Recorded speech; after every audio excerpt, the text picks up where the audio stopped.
आइए बच्चों, आज हम गॉस के नियम का अनुप्रयोग पढ़ेंगे। Application of Gauss law.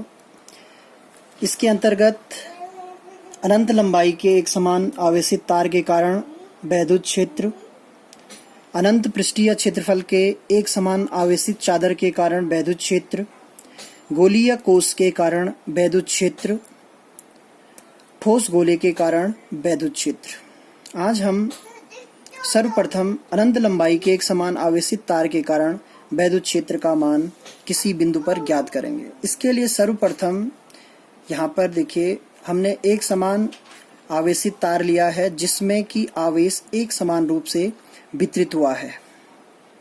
इसमें जो तार है, तार में आवेश का रेखीय आवेश घनत्व का मान हमने लैम्डा लिया हुआ है और इस तार से r दूरी पर कोई बिंदु P है जिस पर हमें वैद्युत क्षेत्र की तीव्रता ज्ञात करनी है। सर्वप्रथम होता क्या है कि ये जो तार है, इससे वैद्युत बल रेखाएं चारों दिशाओं में, अब वो चार दिशाएं कौन सी होंगी, चारों तरफ वैद्युत क्षेत्र रेखाएं एक समान रूप से निकलती हैं और जितने भी बिंदु r दूरी पर होंगे इस तार से, वो यहाँ हर जगह, उन सब पर जो है वैद्युत क्षेत्र का मान समान होगा।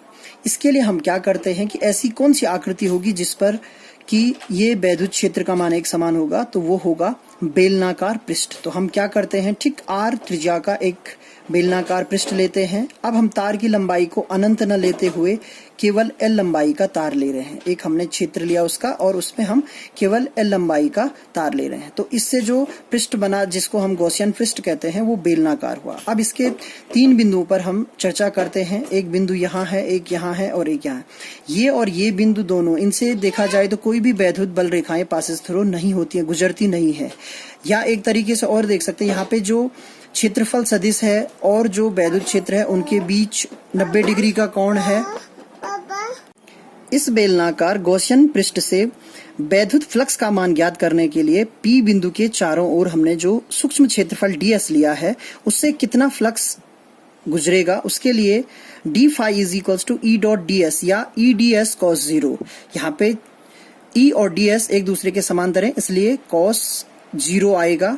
जब इसको सॉल्व करेंगे तो E ds होगा। अब हमें संपूर्ण पृष्ठ से वैद्युत फ्लक्स का मान निकालना है, तो हम क्या करेंगे, इसका समाकलन कर देंगे। तो समाकलन करने पर E ds, या इसमें अब E बाहर आ जाएगा क्योंकि E का तो मान निकालना है, और ds तो किसी भी बेलनाकार पृष्ठ का जो वक्र पृष्ठ होता है वो 2 पाई RL होता है, यानी कि 2 पाई h बोलते थे, तो यहाँ पे हमने हाइट की जगह पे L लिया है, तो यहाँ पे 2 पाई RL हो जाएगा। गॉस के नियम के अनुसार अब हमारे पास फाई का मान, जो गॉस का नियम था, अगर इसमें बद्ध आवेश Q है तो उसका मान होता है Q अपॉन इप्सिलॉन नॉट, और Q इज इक्वल टू यहाँ पे लैम्डा L हो जाएगा। लैम्डा रेखीय आवेश घनत्व है और L इसकी लंबाई है, तो इसमें कितना चार्ज होगा, लैम्डा L, तो lambda L upon epsilon naught, और इस मान को हम यहाँ रख देंगे समीकरण में। तो E into 2 pi RL is equals to lambda L upon epsilon naught, और फिर यहाँ पे E is equals to 1 upon 2 pi epsilon naught lambda upon R। यही वैद्युत क्षेत्र का मान है किसी अनंत लंबाई के